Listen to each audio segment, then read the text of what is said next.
Hello students, welcome to our YouTube channel Lakshya mathematics classes. जैसे कि मैंने पिछले वाले वीडियो में सैम्पल पे क्वेश्चन पेपर मैथमेटिक्स का बेसिक का पेपर हम लोगों ने किया, और आज हम लोग सैम्पल क्वेश्चन पेपर जो सीबीएसई के द्वारा जारी किया गया है उसके एडवांस के पेपर को करेंगे। ठीक है, तो देखते हैं आज का पहला क्वेश्चन। तो पहला क्वेश्चन दिया गया है एपी से, जिसमें हमको फाइंड करना है A25। We have to find A25 minus A15। Okay, we have to find this one. AP given है, एपी क्या दिया हुआ है, दैट इज 6, 9, 12, ये एपी दिया हुआ है। तो फर्स्ट टर्म ए क्या हो जाएगा, तो ए हो जाएगा मेरा 6। कॉमन डिफरेंस क्या हो जाएगा, that is 9 minus 6, we got 3। Okay, then first term पता हो गया, कॉमन डिफरेंस पता है, तो हमको क्या निकालना है, A25। A25 के लिए हम लोग कौन सा फॉर्मूला यूज करेंगे, तो Tn का फॉर्मूला होता है, that is A plus N minus 1 into D. So T25 को क्या लिखेंगे, तो लिखेंगे A plus 24D, 25 minus 1 24D। इसी तरह से A15 को क्या लिखेंगे, तो A15 is written A plus 14D।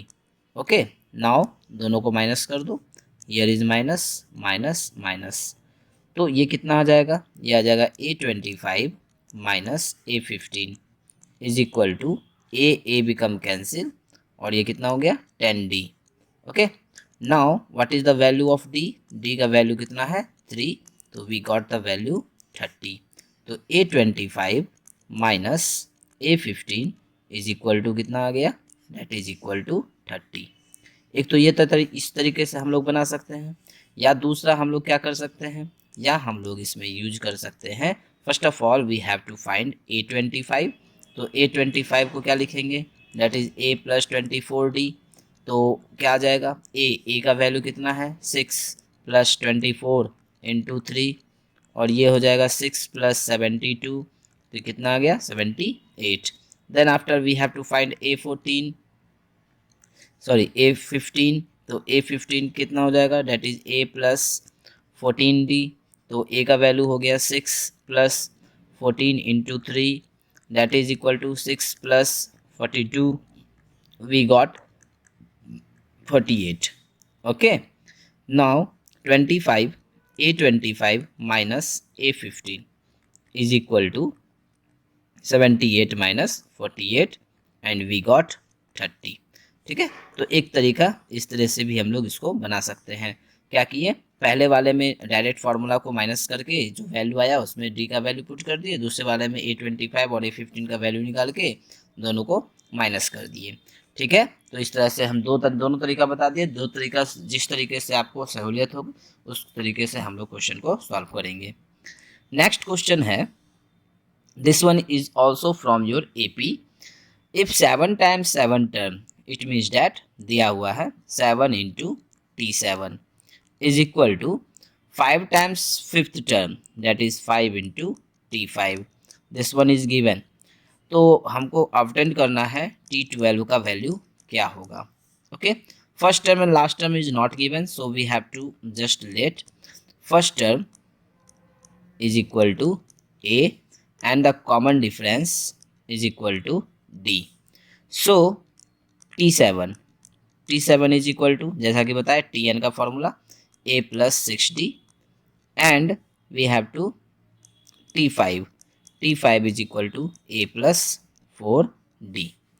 now put the value 7 into T7 is equal to 5 into T5। ये दिया हुआ है तो हम इससे क्या लिखेंगे, 7 इंटू T7 का वैल्यू हो जाएगा A plus 6D is equal to 5 into A plus 4D। Okay, now it is 7A plus 42D is equal to 5A plus 20D। Take the A term together, 7A minus 5A is equal to 20D minus 42D। this is equal to 2A is equal to minus 22D। so a is equal to minus 22d by 2. It is cancel 11, तो कितना आ गया minus 11d।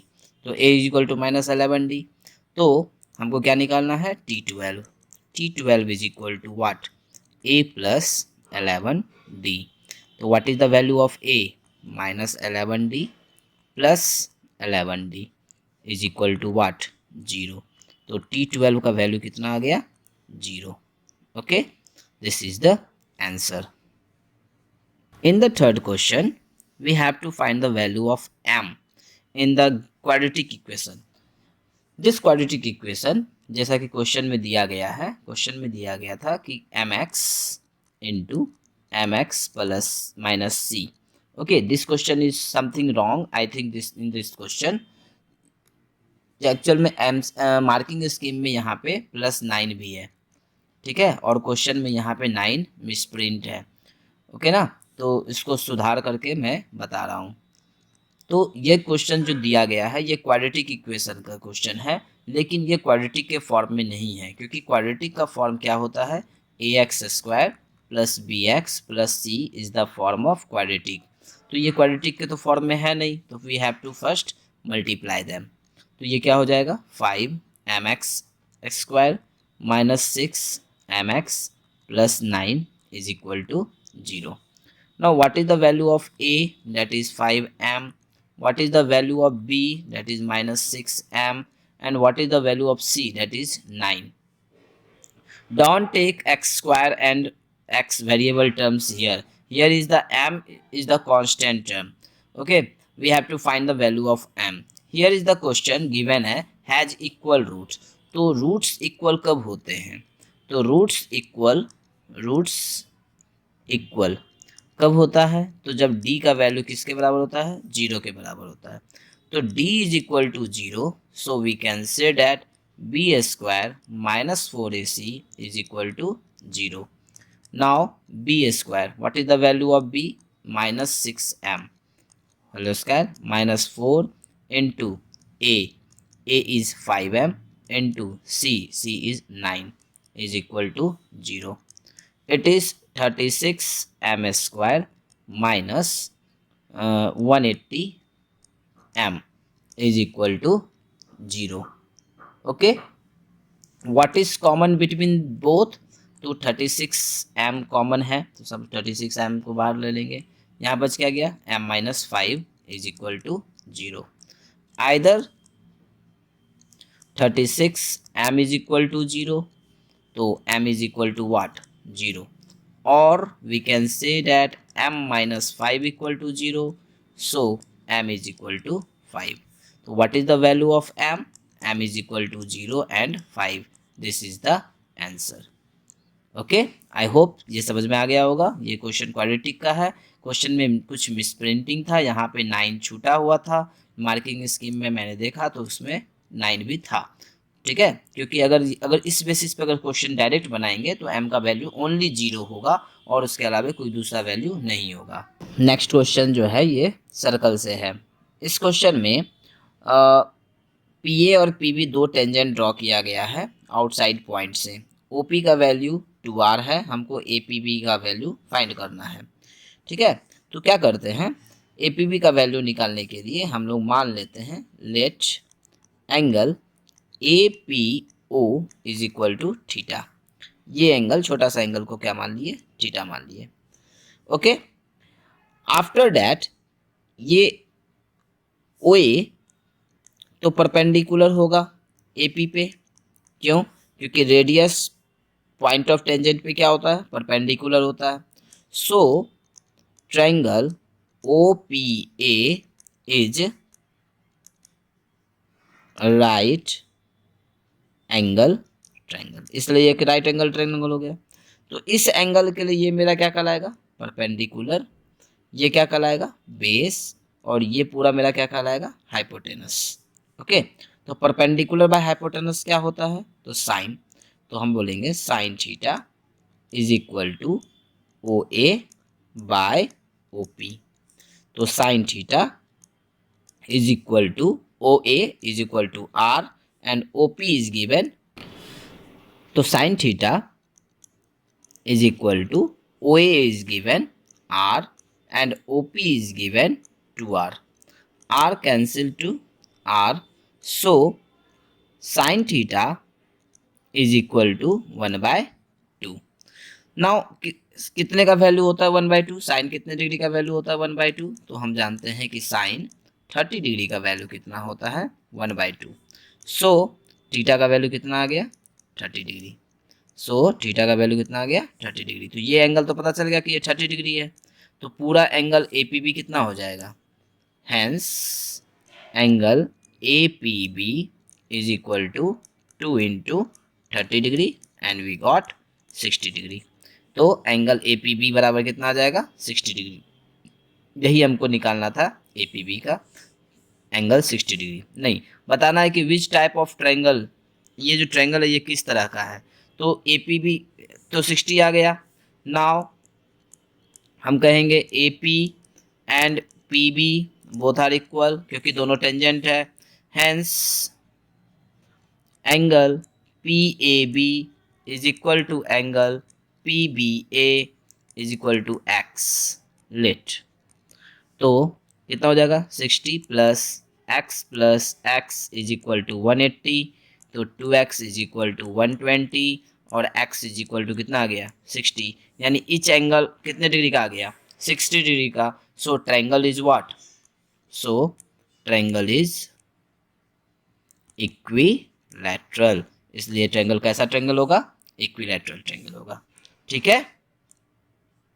Okay, now the next question. In this question, the curved surface area, this is question from your volume surface and area. Curved surface area of right circular cone, cone का CSA दिया हुआ है. CSA of cone that is equal to 1232 centimeter square is given, and the radius of the base and radius is equal to 56 centimeter is given. We have to find the height. तो CSA का formula क्या होता है? तो CSA का formula होता है pi R L. So pi R L is equal to 12320. Pi value is given 22/7 is equal to R is given 56 into L is equal to 1230. It cancel 8, so L is equal to 1230, that is divided by 22 into 8. This is cancelled by 70 times. Okay, 70 centimeter. Now we got the value of L, that is equal to 70 centimeter, and the radius is 56 centimeter. We have to find the value of h. जैसा कि हमको पता है कि L square बराबर क्या होता है h square plus R square. तो L का वैल्यू कितना है 70 का स्क्वायर हो जाएगा, h नहीं पता है, और this become is 56 square. So h square is equal to 70 square minus 56 square. a square minus b square. तो a square minus b square is written first of all 70 plus 56 and 70 minus 56. Okay, this becomes 612 into 4 14. So h is equal to what? Root under this one. Okay, now 126 is written 14 into 9 into 14. तो कितना आ जाएगा 14 into 3. तो we got 42 centimetre is the height. तो height of cone कितना आ जाएगा 72 centimetre. Okay, I hope ये समझ में आ गया होगा. ठीक है, या 70 का स्क्वायर निकाल के 56 का स्क्वायर निकाल के दोनों को माइनस करके स्क्वायर रूट निकाल देंगे तो भी आंसर आ जाएगा. Okay, now the next question is from your statistics. We have to find the value. इसमें मिसिंग फ्रीक्वेंसी निकालना है. यहाँ का फ्रीक्वेंसी नहीं दिया हुआ है तो हम उसको एक्स लिख देते हैं. इसमें क्या दिया हुआ है मॉडल मोड दिया हुआ है. Mister Garg record the marks obtain the students following table. See calculate the model marks of the student 45, which is the given data. Find the missing frequency of the okay. Mode is given. Mode कितना दिया हुआ है? तो mode दिया हुआ है 45। Okay, तो mode का फॉर्मूला आई होप कि आप लोग को याद होगा। तो मोड का फॉर्मूला क्या था? तो मोड का फॉर्मूला होता है L plus H into F1 minus F0 by 2F1 minus F0 minus F2, जहाँ पे L मेरा क्या था? That is the lower limit of model class. Okay, H क्या था? तो H मेरा क्लास लेंथ था, ठीक है। और F1 क्या था? That is the frequency of model class. Frequency of model class, ये मॉडल क्लास की फ्रीक्वेंसी होती है। F0 क्या होता है? तो फ्रीक्वेंसी ऑफ प्रीसीडिंग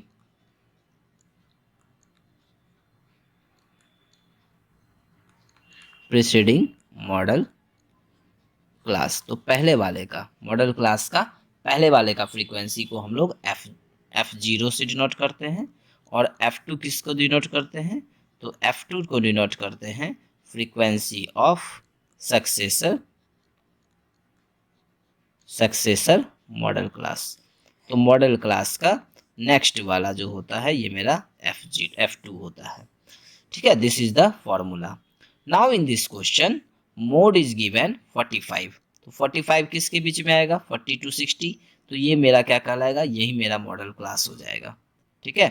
तो ये मेरा F0 हो गया, ये मेरा F1 हो गया, और ये मेरा F2 हो गया। Now put the value L is equal to what? Model class का लोअर लिमिट, तो this one is 40।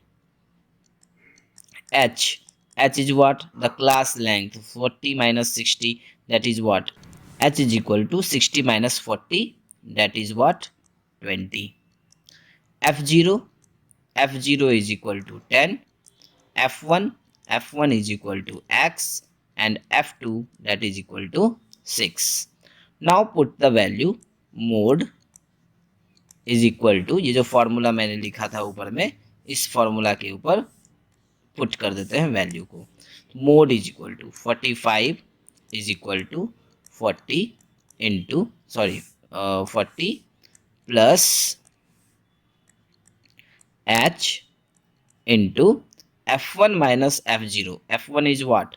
X minus 10 give bracket by 2F1, it means that 2X minus 10 minus 6। Just calculate them. तो ये कितना हो गया? H का value मेरा यहाँ पे 20 था, तो यहाँ पे H का वैल्यू कितना रख देंगे? We have to put here 20। Okay, now 40 come in this side, तो it become 45 minus 40 is equal to 20 into X minus 10 by 2X minus 16। Okay, now 45 minus 40 it is 5। This value come in this side, तो ये कितना हो जाएगा? 2X minus 16 is equal to 20X minus 200। तो it become 10X minus 80 is equal to 20X minus 200। Okay, take the X term together. तो 10X minus 20X is equal to minus 200 plus 80। ओके, now this become minus 10X is equal to minus 120. So X is equal to minus 120 is by minus 10. 10 cancel, 0 0 cancel, so value of X is equal to 12. तो X, तो ये जो missing frequency था X, that is what?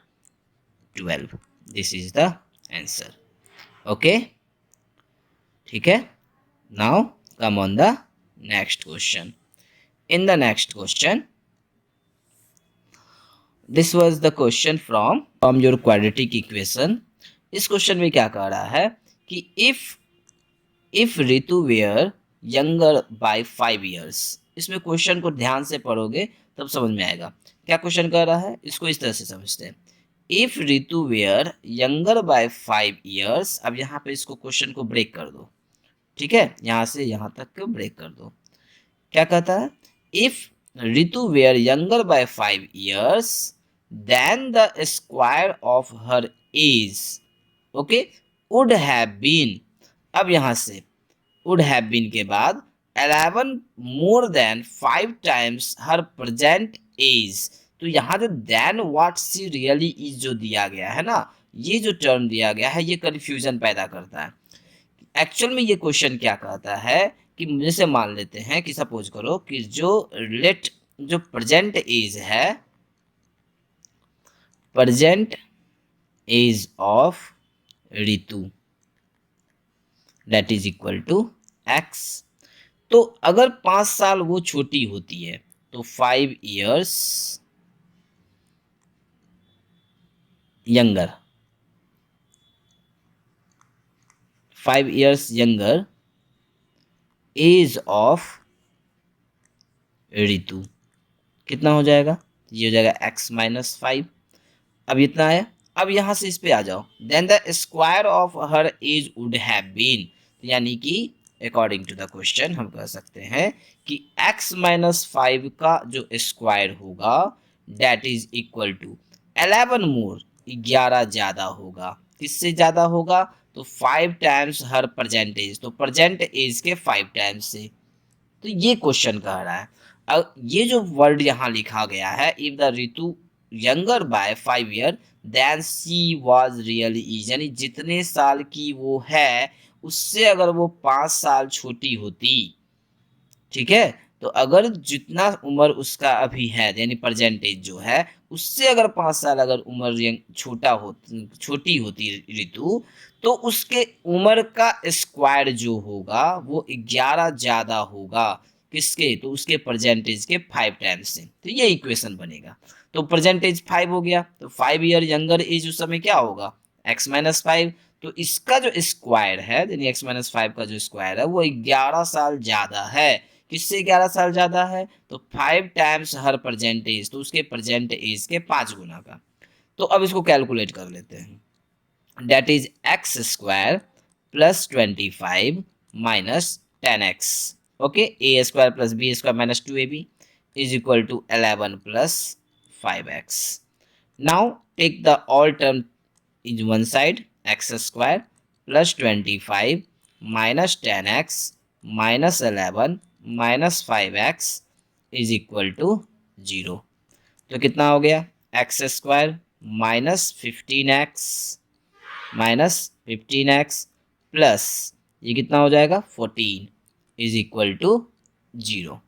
Now factorise it, 14 को इस तरह से तोड़ो कि 15 पुर जाए, तो x square minus 14x minus x plus 14 is equal to 0। Take the x common, x minus 14 minus 1 common, x minus 14 is equal to 0।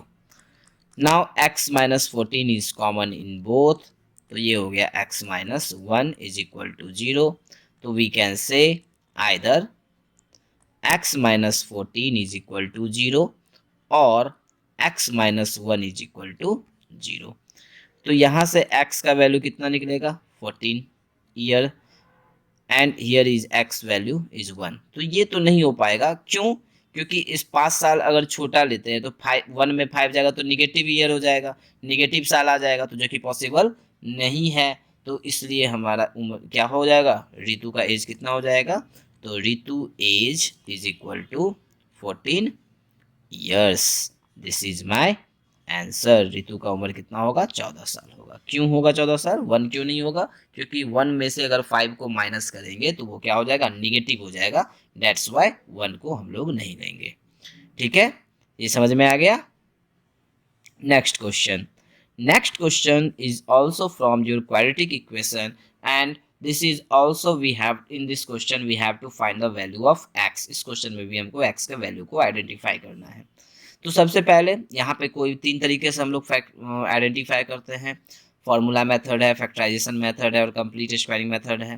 तो यहाँ कुछ लिखा हुआ नहीं है कि किस मेथड से करना है, तो सबसे हम इसको डायरेक्ट अपने फैक्टराइजेशन मेथड से इसको करते हैं। ठीक है, तो फैक्टराइजेशन मेथड में करने से के लिए सबसे पहले 9x² minus 6px plus p² minus q² that is equal to 0, ये क्वेश्चन है। तो कैसे करते हैं, पहला टर्म और लास्ट टर्म को मल्टीप्लाई करते हैं रफ में। तो वी कैन राइट हियर, यहीं पे कर लेते हैं, जैसे 9 इंटू p² माइनस q²। 9 को क्या लिखेंगे, 3 into 3 and p² minus q², p plus q into p minus q।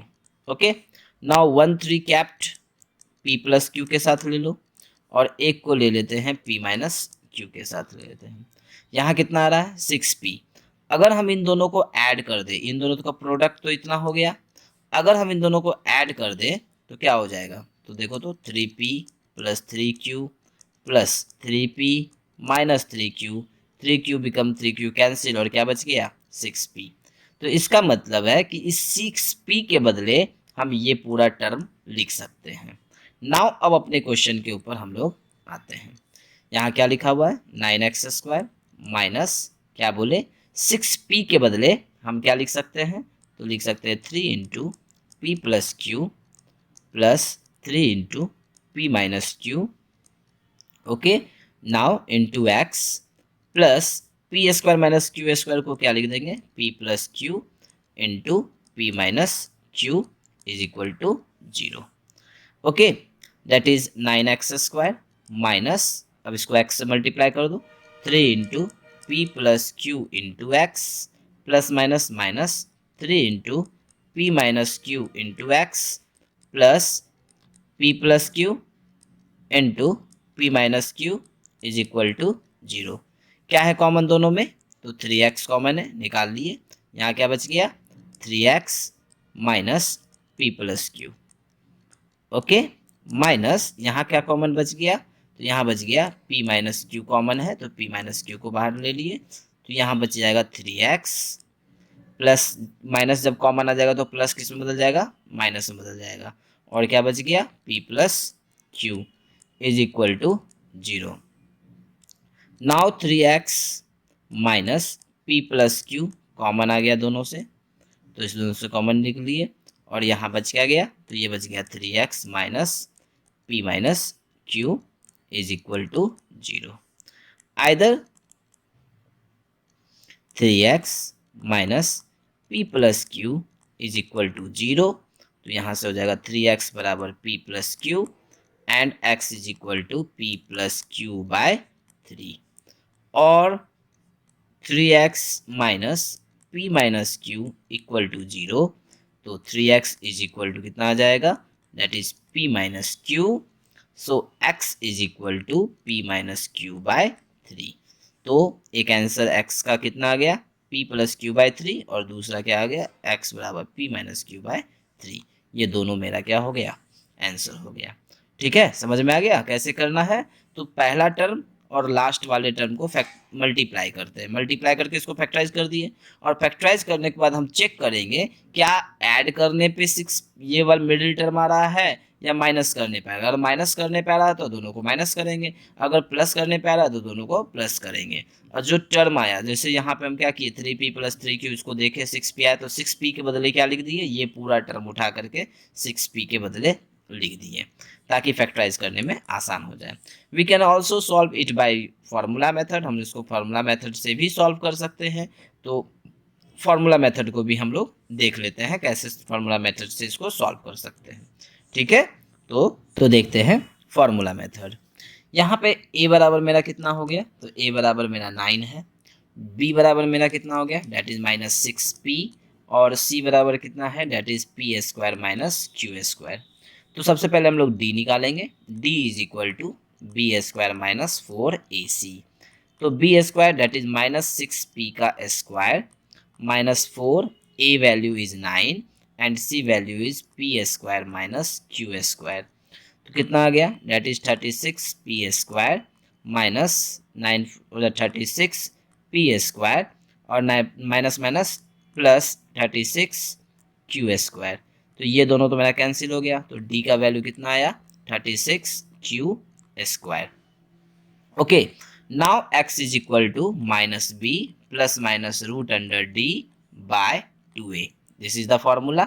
तो यहाँ पे क्या हो जाएगा, माइनस बी का वैल्यू कितना है, -6p, तो we have to write -6p plus minus root under D का वैल्यू कितना आया था, तो ये आया था 36q² bye 2a value is 9, है ना. तो ये कितना आ गया, plus minus minus minus become plus 6p plus minus 6q by 18. ठीक है, तब एक बार अल्फा ले लेंगे, प्लस कर लेंगे, तो 6p प्लस 6q बाय 18, तो 6 कॉमन आ गया, तो क्या बन गया, p प्लस q बाय 18, 6 से कैंसिल हो गया 3 टाइम्स, तो ये कितना आ गया, p plus q by 3. And again beta, तो बीटा में क्या करेंगे, 6p माइनस 6q बाय 18, तो 6 कॉमन ले लेते हैं, तो p माइनस q बाय 18, तो ये 6 से कैंसिल हो गया, तो बीटा का वैल्यू कितना हो गया, p माइनस q बाय 3. तो इस तरह से हमको x का एक वैल्यू ये निकल गया p प्लस q बाय 3, और एक वैल्यू क्या निकल गया x का, p minus q by 3. Okay, तो इस तरह से भी हम लोग इसको सॉल्व कर सकते हैं. तो फैक्टराइजेशन मेथड से ये थोड़ा आसान है, फॉर्मूला मेथड. ठीक है, okay. Now come on the next question. This question is from your statistic. क्या कहता है कि the following distribution among the long jump competition हुआ है, जिसमें 250 बच्चों ने पार्टिसिपेट किया है. फाइंड द मीडियन, मीडियन निकालना है इसका. तो सबसे पहले तो क्या करते हैं हम लोग, डाटा को टेबुलर फॉर्म में लिख देते हैं. तो ये क्लास कितना हो गया, क्लास इंटरवल. तो क्लास इंटरवल कितना है, तो ये मेरा हो गया क्लास. सबसे पहले क्या करना है, क्लास लिख देते हैं, तो class. Then after we have to take frequency. तो यहाँ पे हम क्या लिख लेंगे, frequency.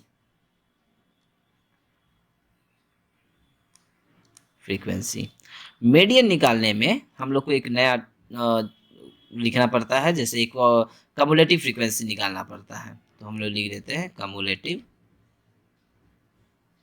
Cumulative frequency. Okay, now class क्या दिया हुआ है, क्लास दिया हुआ 0 से 1, देन आफ्टर 1 से 2, that is 2 to 3, 3 to 4, 4 to 5. This one is your given class interval. Frequency is 40, 80, 62, 38, 30. Total we have 250. Here is 250. Okay, now find the cumulative frequency. Cumulative frequency कैसे निकालते हैं, तो 40 है तो यहाँ भी 40 लिखेंगे. Now add them, 40 plus 80 120, 120 plus 62 it is 28 182. Now add them, it is 220 and 220 plus 30 is 250. Okay, this become is your n. Now we have to find n by 2. n by 2 is equal to 250 by 2, it is 125. अब क्या करना है, अब हमको जैसे model class निकाले थे वैसे ही मीडियन क्लास निकालेंगे. मीडियन क्लास कैसे पता चलेगा, तो n by 2 से बड़ा वैल्यू लेना है. मीडियन क्लास के लिए select those median class which is cumulative frequency. वैसे कम्युलेटिव फ्रीक्वेंसी को सेलेक्ट कीजिए जिसका वैल्यू 125 से बड़ा हो. तो यहाँ तो 120 है, तो 125 से बड़ा कौन सा वैल्यू दिख रहा है, ये वाला वैल्यू हमको मिल रहा है. ये जो मेरा जो क्लास आ रहा है, दिस इज ग्रेटर देन 120. यही मेरा क्या कहलाएगा, ये मेरा कहलाएगा median class. That is my median class कहलाएगा. ओके, अब इस मीडियन क्लास में क्या क्या होता है, मीडियन का फॉर्मूला याद होगा. मीडियन का फॉर्मूला क्या होता है, तो मीडियन का फॉर्मूला हम लोग लिखते हैं L plus H into n/2 minus CF/F। Okay, तो अब एक एक करके सब चीज को देख लेते हैं। L क्या था मेरा? L मेरा होता है lower limit of median class. यहां मैं लिख देता हूं L, that is lower limit of median class, median class का लोअर लिमिट। तो यहाँ पे मीडियन क्लास मेरा कौन आया है? ये आया है। इसका लोअर लिमिट क्या है? 2। तो L का वैल्यू मेरा कितना आ जाएगा? That is 2। H क्या होता है? तो H होता है क्लास लेंथ। तो क्लास का लेंथ कितना है? तो क्लास का लेंथ हमको कितना दिख रहा है? 3 minus 2 that is equal to 1। n/2 तो हम निकाल ही चुके हैं, यहाँ पे n/2 that is equal to 125। CF क्या होता है? तो preceding median class cumulative frequency of preceding median class, that is cumulative frequency of preceding median class, that is cumulative frequency of preceding median class। तो ठीक है, median class के ठीक पहला वाला, यानी कि CF का वैल्यू यहाँ कितना हो जाएगा? 120। And F is what? Frequency of median class, frequency of median. तो मीडियन क्लास का फ्रीक्वेंसी जो होता है ये मेरा F का रहा था, तो ये कितना दिख रहा है? 62। Now put the value L 2 plus 1 into 125 minus CF 120 by F that is 62। ठीक है, तो यहाँ से कितना आ जाएगा? दैट इज 2 प्लस 1, है ना? 1 को मल्टीप्लाई करेंगे तो 1 ही होगा। तो 120 माइनस 125 माइनस 120 इट इज 5/62। ठीक है, दैट इज इक्वल टू कितना आ जाएगा वैल्यू? ये वैल्यू तुमको ये वैल्यू आ जाएगा या तो तुम इसको ऐसे ही छोड़ दो 2 whole 5/62, either you can change it in the form of point, जो कि कितना हो जाएगा? 0. That is 2.08। ओके, आइदर या तो ऐसे ही छोड़ देंगे या हम इसको बदल करके भी ऐसे भी आंसर ला सकते हैं। ओके, ठीक है, तो ये निकल गया मीडियन। ये फॉर्मूला याद रखेंगे तो सवाल बनाने में आसानी होगा। ठीक है, now in the next question, this is the question from construction and this is a very important question. In this question we have to draw a pair of tangent which is inclined at 60 degree। तो सबसे पहले क्या करना है? 4 centimetre का एक circle draw कर लेना है। तो जैसे ये एक सर्कल 4 सेंटीमीटर का मैंने ड्रॉ कर लिया। ठीक है, उसके बाद क्या करना है? Which is inclined at 60 degree, 60 degree के एंगल पे 2 टेंजेंट ड्रॉ करना है। तो कैसे ड्रॉ करेंगे? तो सबसे पहले क्या करना है? एक डायमीटर इसको ड्रॉ कर लेना है। ठीक है, डायमीटर ड्रॉ कर लिए। अब इस डायमीटर सेंटर पे, अब इसका एक सही सेंटर होगा। तो suppose that here is the centre, है ना? सेंटर पे क्या करना है? सप्लीमेंट्री एंगल बनाना है। कितना एंगल बनाना है? सप्लीमेंट एंगल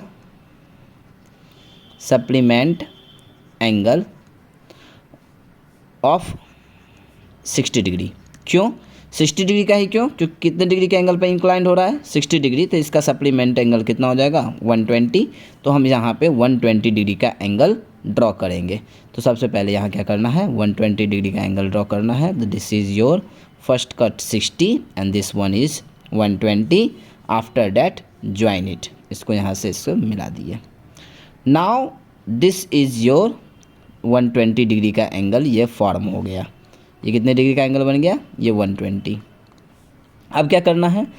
इस पॉइंट पे, यहाँ वाले पॉइंट पे 90 डिग्री का एंगल बना देना है। तो 90 डिग्री का एंगल बनाता है 60, 120 and after that bisect it और इसको ड्रॉ कर दिए। उसके बाद क्या करना है? यहाँ वाले पॉइंट पे भी अगेन फिर कितना डिग्री का एंगल बनाना है? तो 90 डिग्री का एंगल बनाना है। और इसके बाद इसको मिला देना है। ये जहाँ पे कट करेगा वही पॉइंट मेरा क्या हो जाएगा P, और ये कितने डिग्री पे इंक्लाइंड होगा तो 60 डिग्री पे इंक्लाइंड होगा। बोले कैसे पता चला, तो here is what 90 degree, here is also what 90 degree, तो इसका मतलब अपोजिट एंगल का सम कितना हो गया 180। तो इसका मतलब ये क्या बन गया साइक्लिक क्वाड्रिलेटरल, और साइक्लिक क्वाड्रिलेटरल है तो इसके अपोजिट एंगल का सम कितना होता है 180। तो जब 120 यहाँ पे हमने 120 बनाया था तो ये ऑटोमेटिक कितने डिग्री का एंगल बन जाएगा 60 डिग्री। तो हो गया ना construct a pair of tangent, तो पेयर ऑफ टेंजेंट हमने ड्रॉ कर दिया, this one is the pair of tangent, here is A and here is B. तो A P and B P are two tangent, radius circle कितना था 4 centimetre का बनाया था, और inclined each other at 60 degree, 60 degree के angle पे ये दोनों क्या हो गया इंक्लाइंड हो गया। ये बहुत इंपॉर्टेंट क्वेश्चन है एग्ज़ाम के लिए, ये क्वेश्चन एग्ज़ाम में आ सकता है। ठीक है, now next one is your from mean. तो यहाँ पे नहीं दिया गया है मीन को बनाने के लिए किस मेथड से बनाना है, अगर दिया होता तब हम उस मेथड से बनाते, अगर नहीं दिया हुआ है तो हम लोग इसको नॉर्मल मेथड से सॉल्व करेंगे। ठीक है, तो कैसे बनाएंगे नॉर्मल मेथड से, इसको बनाने के लिए क्या करना है, जैसा कि हमको मीन का फॉर्मूला पता है FI XI by sum of FI। तो सबसे पहले क्लास ये इंटरवल कितना दिया हुआ है तो लिख देते हैं इंटरवल। तो इंटरवल मेरे पास है 0 to 40, after that 40 to 80, 80 to 120, 120 to 160 and 160 to 200. This one is my class interval. Okay, and here is frequency. Frequency को हम लोग किससे दिखाते हैं तो FI, तो ये मेरा FI हो गया। ठीक है, जो कि कितना है 12, 20, 35, 30, 23। अब क्या निकालेंगे XI। XI कैसे निकालते हैं तो पता होगा, upper class plus lower class, upper limit plus lower limit by 2, तो कितना हो जाएगा 0 + 40 बाई 2, तो ये आ जाएगा 20, 40 + 80 बाई 2, तो ये आ जाएगा आपको कितना हो जाएगा 60, this become 100, this become 140, this become 180, है ना। तो XI कैसे निकालते समझ में आया, XI बराबर क्या होता है तो lower limit plus upper limit by 2, this is okay. Now what we have to do, mean is equal to, formula is what, sum of FI XI by sum of FI, this is the formula। तो ये मेरा FI XI अब निकालेंगे, तो ये तो मेरा F अभी क्या निकला है XI निकला है, तो अब निकालेंगे FI इंटू XI। तो FI इंटू XI क्या करना होगा मल्टीप्लाई, तो 12 into 20 that is 240, then 20 into 60 that is 1200, 35 into 100 that is 3500, that is 140 into 30 that is 4200, and 23 into 180 that is equal to 1440। यहाँ तक आ गए। अब क्या करना है सबको ऐड कर देना है, तो सम FI XI is equal to, when we add them we got 13280। Now we have to find the sum of FI, और FI का सम कितना आ जाएगा जब हम इनको जोड़ेंगे तो टोटल आ जाएगा 120। So mean is equal to 13280 divide by 120, 0 0 cancel, and after division we got 110.67। This is the mean of our question. Okay, I hope कि समझ में आ गया होगा। ठीक है, बहुत ही आसान क्वेश्चन मीन से था। अगर यहाँ लिखा होता स्टेप डेविएशन मेथड से बनाना है तो उसी मेथड से बनाते, नहीं है लिखा हुआ तो नॉर्मल मेथड से बनाएंगे। Now the next question is your from height and distance. Height and distance क्या कह रहा है, two vertical pole of different height, दो अलग अलग पोल है जो कि अलग अलग हाइट का है, standing 20 metre away from each other, तो एक दूसरे से 20 मीटर की दूरी पे है। तो सबसे पहले एक यहाँ से एक ये हो गया 20 मीटर का डिस्टेंस ले लिए। नाउ वन पोल, यहाँ से एक पोल, ये एक पोल इस पे खड़ा है और एक दूसरा पोल ये इधर है, दोनों का हाइट अलग अलग है, so different height we have to take. Now each other or on a level ground. The angle of elevation of the top of the first pole from the foot of the second, यानी जो बड़ा वाला पोल है इसका angle of elevation छोटे वाले पोल से के फुट से, तो छोटे वाले के फुट से बड़े वाले का angle of elevation this one is given 60 degree. तो यहाँ का एंगल कितना दिया हुआ है, this is your given 60 degree. Okay, and angle of elevation of the top of the second pole, और जो दूसरा पोल है उसका फर्स्ट पोल के फुट से, नाउ फर्स्ट पोल के फुट से इसका एंगल ऑफ एलिवेशन ये कितना दिया हुआ है, दिस इज गिवन 30 डिग्री। तो this angle is given 30 degree. तो find the distance between the angle, find the difference between the height of the pole, तो दोनों के हाइट में कितने का डिफरेंस है ये निकालना होगा। तो सबसे पहले हमको ये पता करना है कि ये दोनों पोल कितना कितना बड़ा है। इसको ए बी कर लेते हैं, इसको सी डी कर लेते हैं, and the distance between the both pole is given 20 metre. तो ये दिया हुआ है मेरा 20 मीटर, ये डिस्टेंस दिया हुआ है। Okay, now in a triangle A B D में, तो ए बी डी में 10 60 बराबर क्या लिखेंगे, A B by B D. 1060 का वैल्यू क्या होता है, √3, that is equal to A B का वैल्यू तो नहीं पता है तो ए बी को ए बी रहने दिए, और बी डी का वैल्यू कितना है 20, तो ए बी का वैल्यू कितना आ जाएगा, तो A B value got 20√3 metre. Now in a triangle, अब सी बी डी में, सी बी डी में क्या देखते हैं, 1030 लगाएंगे, 1030 is equal to C D by B D. 1030 is equal to 1/√3 is equal to, C D is not given, so C D by B D is what 20, तो C D is equal to कितना आ जाएगा 20/√3। Now rationalise it, √3, तो यहाँ कितना आ गया 20√3/3। Now we have to find the difference between both, तो कौन बड़ा है, ए बी बड़ा है, सी डी छोटा है, तो डिफरेंस ऑफ हाइट कितना हो जाएगा, तो difference is equal to 20√3 minus 20√3/3। यहाँ एलसीएम 1 हो जाएगा, तो यहाँ आ गया 33, तो 60√3 माइनस 20√3, तो आंसर कितना आ जाएगा 40√3/3। The value of √3 is given, so we have to put the value of √3, तो 40 into 1.73/3. After calculating, we got the value, what is 23.06 meter is the answer. Okay, this is the difference between both pole, तो कितना आएगा 23.06 metre का difference आएगा, ठीक है। Now the next question. In the next question, this is also from your height and distance.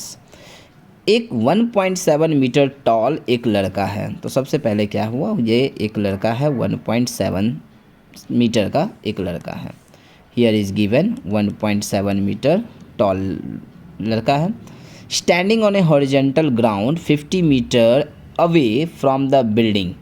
अब एक 50 metre दूर एक बिल्डिंग है, तो यहाँ पे एक बिल्डिंग है, suppose that here is the building. Okay, दोनों के बीच का डिस्टेंस कितना है, तो इनके बीच का डिस्टेंस कितना दिया हुआ है, ये डिस्टेंस दिया हुआ है 50 metre.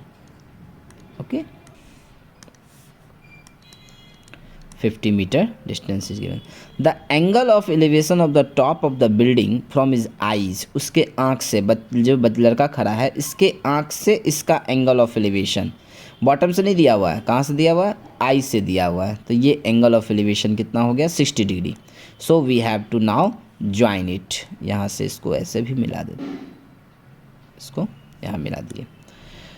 Okay, now this angle of elevation is what 60 degree, ठीक है। दिस बिकम 50 मीटर, तो this is also your 50 metre.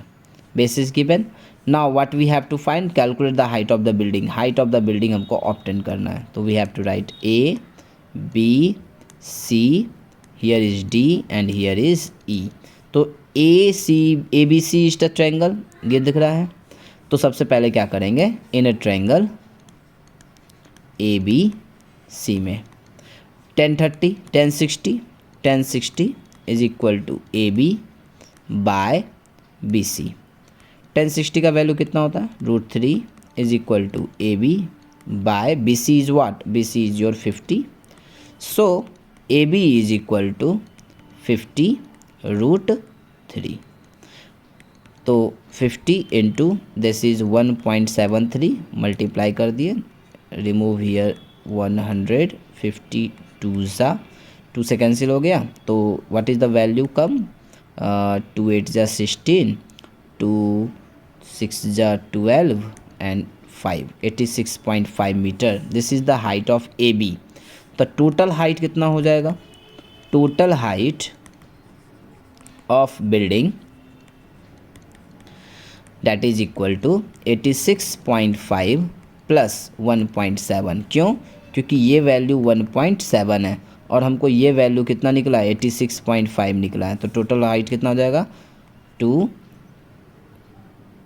88.2 metre. This is the total height of the building, ठीक है, क्लियर है। मेन इसमें यहाँ पे जो हम लोग लगाते हैं ना 1060 लगेगा या साइन कैसे लगेगा, तो जिसका वैल्यू निकालना है और जो वैल्यू दिया हुआ है बस उनका रेशियो लेना है। यहाँ हमको ए बी का वैल्यू निकालना था, बी सी पता था, इसलिए परपेंडिकुलर बाय बेस लगाए। अगर सपोज अगर हाइपोटेनस पता होता, परपेंडिकुलर निकालना होता, तो परपेंडिकुलर बाय हाइपोटेनस लगाते तो साइन हो जाता है ना। तो इस बेसिस पे हम लोग इसको बनाते हैं। Now the next question is from volume surface area. The internal and external radius of the spherical ball. एक क्या दिया हुआ है, एक बॉल है, स्फेरिकल बॉल है, जस्ट लाइक दिस वन, एक स्फेरिकल बॉल है जिसका अंदर का radius and outer radius is given. तो internal and external radius is given. तो suppose that here is the centre, internal radius small R and the outer radius this is one is your capital R. A small radius is given 3 centimeter and the capital radius is given 5 centimeter. They melt किया गया, इसको गलाया गया और गला के क्या बनाया गया, एक सॉलिड सिलेंडर बनाया गया, ठीक है। इसको गला करके क्या बनाया गया है, सिलेंडर बनाया गया है। तो इससे गला दिया गया और बना दिया गया एक सिलेंडर। तो हमने एक सिलेंडर इससे फॉर्म किया जिसका डायमीटर 14 सेंटीमीटर है। तो ये दिया हुआ है 14 सेंटीमीटर इसका डायमीटर है। तो जब भी किसी भी चीज़ को गलाया जाता है तो हमको उसमें पता होना चाहिए क्या, कि दोनों का वॉल्यूम बराबर होता है। तो हम कह सकते हैं वॉल्यूम ऑफ स्फेरिकल सेल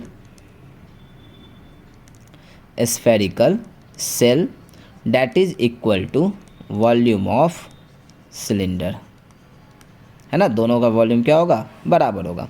तो स्फेरिकल सेल का वॉल्यूम कैसे निकलेगा, तो स्फेरिकल सेल का वॉल्यूम हो जाएगा 4/3 pi capital R cube minus small R cube is equal to, और सिलेंडर का वॉल्यूम क्या होता है, पाई आर स्क्वायर। तो what is the radius of the cylinder, तो that is 7 centimetre because diameter is given 14, तो it is 7 centimetre. We have to write here 7 का square into height is not given, so taking height h, ठीक है। तो अब now the put the value, यार पाई तो पहले ही कट गया, तो 4/3 इंटू कैपिटल आर कितना था 5 का cube minus 3 cube is equal to 7 into 7 into h। 4/3 into 125 minus 27 is equal to 7 into 7 into h. So h is equal to 4 into 125 में से अगर 27 को माइनस कर देते हैं तो ये कितना आ जाएगा तो ये आ जाएगा आपको 8 and 9 98 yes 98. Okay, 498, here is 3 into 7 into 7. Okay 7 से ये कट गया 14 टाइम्स, 7 से ये कट गया 2 टाइम्स, तो h is equal to 8/3 centimetre. This is the height.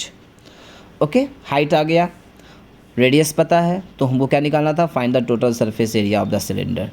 तो TSA ऑफ सिलेंडर, तो total surface area of cylinder 2πr into r plus h. तो here is 2 into 22/7 into radius is 7, 7 plus h is 8/3. 7 cancel 7, तो it is 44 into 29/3. After getting multiply and divide them, and we got 1276/3, or we can write 425/3.33 centimetre square is the answer. ठीक है, तो यहाँ पे भी हम लोग छोड़ सकते हैं मल्टीप्लाई करके 1276/3 सेंटीमीटर क्यूब स्क्वायर, यहाँ भी हम लोग छोड़ सकते हैं, या कैलकुलेट पूरा करके वैल्यू निकाल के भी छोड़ सकते हैं. ठीक है, okay. Now the next question, prove that the angle between the two tangent, दो टेंजेंट के बीच का एंगल, two tangent drawn from external point. क्या है, सबसे पहले तो एक सर्कल है, तो सबसे पहले एक तो सर्कल बना लिए. अब एक इस बाहर में से दो टेंजेंट ड्रॉ किया हुआ है, तो सबसे पहले एक टेंजेंट हम जहाँ से ड्रॉ कर दिए, ओके, एंड अनदर टेंजेंट, दूसरा एक और टेंजेंट ये ड्रॉ कर दिए. Now two tangent are drawn, दो टेंजेंट ड्रॉ किया गया है एक्सटर्नल पॉइंट.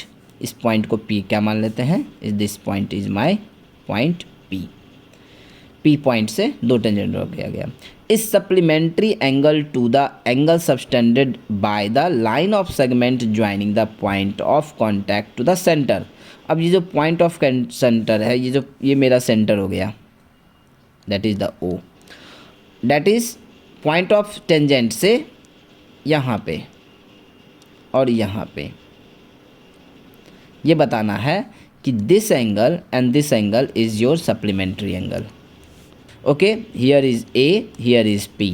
तो सबसे पहले गिवन क्या है, तो गिवन है AP and BP are two tangent.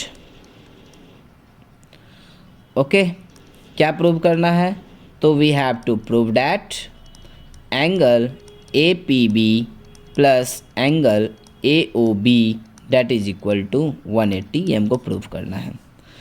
Okay, now OA is radius that is perpendicular to the AP, and OB that is perpendicular to the BP. Okay, so angle OBP plus angle OAP that is equal to 180 degree. Sum of opposite angle is 180 degree. So quadrilateral OBPA is cyclic quadrilateral. इसलिए कैसा quadrilateral होगा, cyclic quadrilateral होगा. और जब cyclic quadrilateral होगा तो opposite angle का सम 180 होता है. Hence angle AOB plus angle APB is equal to 180 degree. That's proved. Okay, यही हमको प्रूव करना था इस क्वेश्चन में. ठीक है, now the next question from your circle. In this question, two tangent TP and TQ are drawn with center O external point से T से ड्रॉ किया गया है. प्रूव करना है angle PTQ, this angle is 2 times OPQ, this angle. Okay, now look at, सबसे पहले given क्या है, PT and TQ are two tangent. ये सबसे पहले दिया हुआ है, ये दोनों मेरा क्या है, दो टेंजेंट हैं। ओके, तो ये दोनों क्या होगा, बराबर होगा। Hence PT is equal to TQ। ठीक है ना। क्या प्रूव करना है, prove that angle PTQ is equal to 2 times angle OPQ। कैसे करेंगे, तो प्रूफ पे आते हैं। सबसे पहले OP perpendicular PT। Okay, so let angle OPQ is equal to theta. ये एंगल कितना मान लिए, theta. No hence angle PTQ is equal to 90 minus theta. तो ये एंगल कितना हो जाएगा, 90 minus theta. Okay, in triangle TPQ में TP बराबर है TQ। So angle PTQ is equal to angle PQT is equal to 90 minus theta. तो यहाँ का भी एंगल कितना हो गया, that is also 90 minus theta. Now sum of all angle is equal 180 degree. Now angle PTQ plus angle TPQ plus angle TQP is equal to 180। तो angle PTQ plus this TPQ is equal to what, 90 minus theta, plus TQP is equal to also 90 minus theta is equal to 180। 90 plus 90 180 cancel it. तो angle PTQ is equal to 2 theta, और theta किसको माने थे, तो angle PTQ is equal to 2 theta किसको माने थे, OPQ को। तो angle OPQ, this one is my proved. This is your proof. Understood, कैसे प्रूफ हुआ, तो एक सिंपल सा यहाँ देखते हैं फिर से। सबसे पहले क्या किए, इस एंगल को थीटा मान लिए, तो ऑटोमेटिक है कि यहाँ का जो एंगल होगा ये कितना हो जाएगा, this become 90 minus theta. This side is equal, so this is angle also 90 minus theta. Now the sum of this three angle is equal to 180 and 90 cancel 180, two theta जो इधर आ गया तो वैल्यू हमको मिल गया।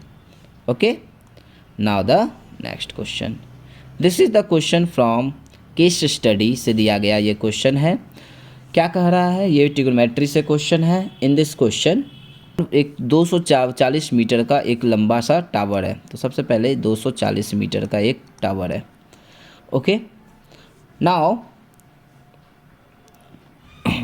ऑब्जर्व, यहाँ से एक ऑब्जर्व किया, एक unidentified boat coming towards it. एक बोट आ रहा है, इसकी तरफ एक बोट आ रहा है। तो जब ऊपर से हम देखेंगे, यहाँ से ऑब्जर्वेशन जब कर रहे हैं, ये ऊंचाई से कर रहे हैं, तो नीचे की ओर देखेंगे तो ऑब्वियस है कि एंगल ऑफ डिप्रेशन का फॉर्मेशन होगा। तो क्या कहता है, एक क्लोनोमीटर और inclinometer is an instrument used for angle of depression. Angle of depression निकालने के लिए इस डिवाइस का यूज होता है, दैट इज इनक्लिनोमीटर का यूज होता है। तो ये कितना डिग्री का है एंगल ऑफ डिप्रेशन, 30 डिग्री। तो यहाँ से ये एंगल हो गया 30 degree is angle of depression, this one is. तो इसको इससे मिला दिए, this one is also 30 degree. तो क्या निकालना है, मेक अ लेवल फिगर। तो एक फिगर बना लिए on the basis of information जो दिया गया है। Calculate the distance of the boat from the foot of the observer. तो हमको ये निकालना है कि इसका डिस्टेंस क्या है। ठीक है, तो ये हो गया ABC। क्या लगा देंगे, 1030। तो 1030 is equal to what, AB plus by BC। 1030 1/√3 is equal, AB is given 240 by BC is x। So x is equal to 240√3 meter. This is the distance of tower from the boat. तो ये पहला का हो गया solution. Now दूसरा क्या कहता है, आफ्टर 10 मिनट, 10 मिनट के बाद द गार्ड ऑब्जर्व डैट, क्या देखता है, गार्ड ने क्या ऑब्जर्व किया, तो गार्ड ये ऑब्जर्व करता है कि the boat approaching to the tower and its distance from the tower reduced by 240 into √3-1। ठीक है, क्या हो गया कि जो बोट का जो डिस्टेंस था कितने मिनट के बाद, 10 मिनट के बाद, यानी यह बोट यहाँ से कहाँ आ गया, यहाँ पर आ गया। Now the new situation is that the boat comes at this point, now this one at this position. तो कितना घटा, तो घट गया 240 √3-1 मीटर का कम गया। He immediately raise the alarm, what was the new angle of depression of the boat. अब बताना है कि ये एंगल ऑफ डिप्रेशन कितना रहा होगा। तो सबसे पहले इसी क्वेश्चन में तो ए बी कितना था, तो फिर बी सी कितना था, तो ये हम लोगों ने निकाला था 240 √3, हम लोगों ने पहले डिस्टेंस निकाला था ए बी का। कितना रिड्यूस किया, तो बी यहाँ पे पॉइंट लिख देते डी, तो सी डी कितना हो गया, तो C D is equal to 240 √3-1।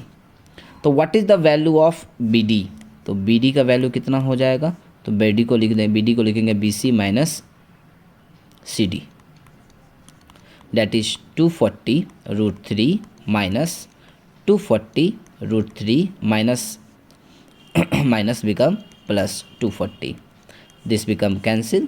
तो बी डी का वैल्यू कितना आ गया 240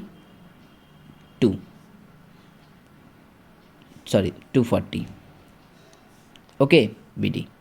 now in triangle A B D में इस एंगल को क्या, एंगल ऑफ डिप्रेशन क्या मान लिए, theta, tan theta is equal to A B by B D, तो it become tan theta is equal to 240 by 240, this is become 1। तो बताओ tan थीटा का वैल्यू कितना आ गया, तो tan 45, तो थीटा कितना हो गया, तो theta is equal to 45। So what is the angle of depression, so theta is equal to 45 degree. ठीक है, तो ये एंगल कितना हो गया 45 डिग्री, तो ये हमको वैल्यू निकालना था। This one is your second. समझ में आया, क्या दिया हुआ था क्वेश्चन में, 10 मिनट के बाद यह पता चला कि ये जो बोट है 240 √3 यहाँ दिया हुआ है, 240 √3 रिड्यूस कर गया, यानी यहाँ से यहाँ तक का जो वैल्यू हो गया, दिस बिकम इज़ योर 240 √3-1। तो ये वैल्यू बचा कितना इधर, तो इस पूरे में से इसको माइनस कर दिए, तो ये वैल्यू बच गया जो कि हमको निकल गया यहाँ पे 240। After that we calculate and then get the value. Now the next one is last question is your from AP। He can currently make 3000 push in 1 hour. तो 3000 पुश मारता है 1 घंटे में।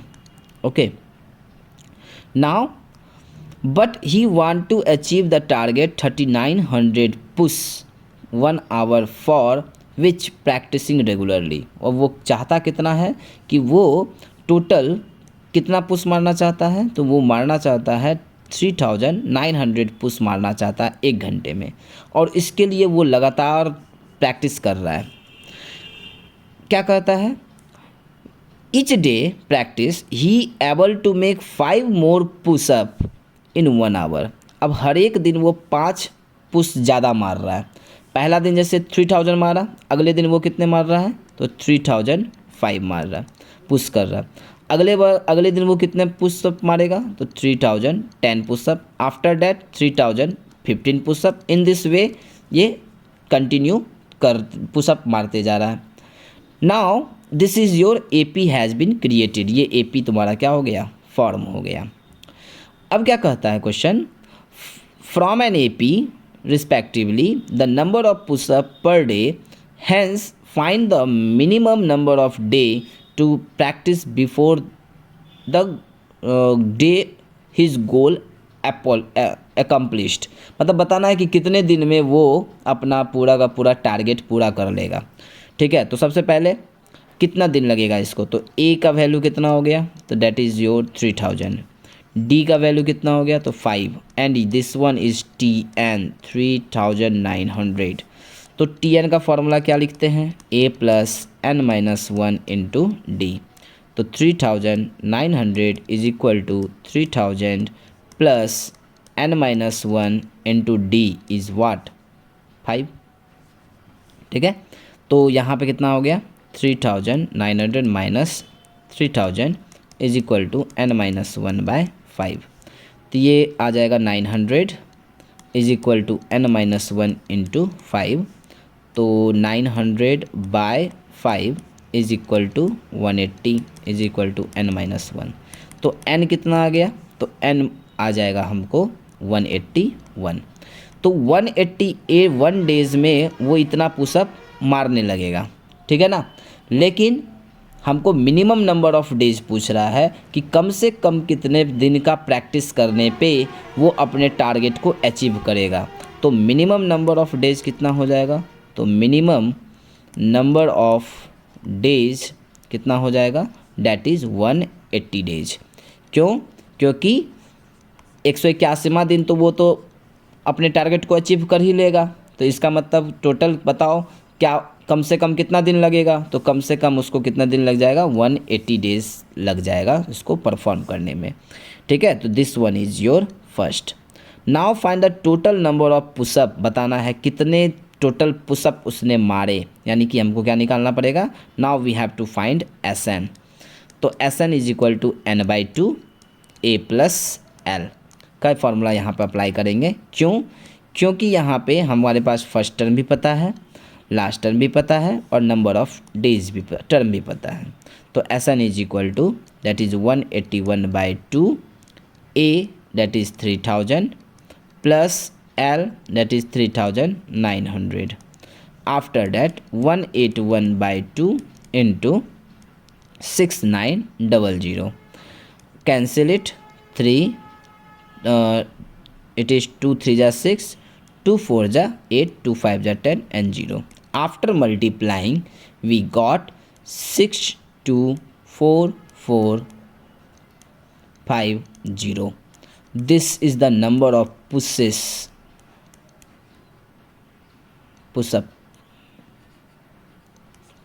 इतना total number of pushups he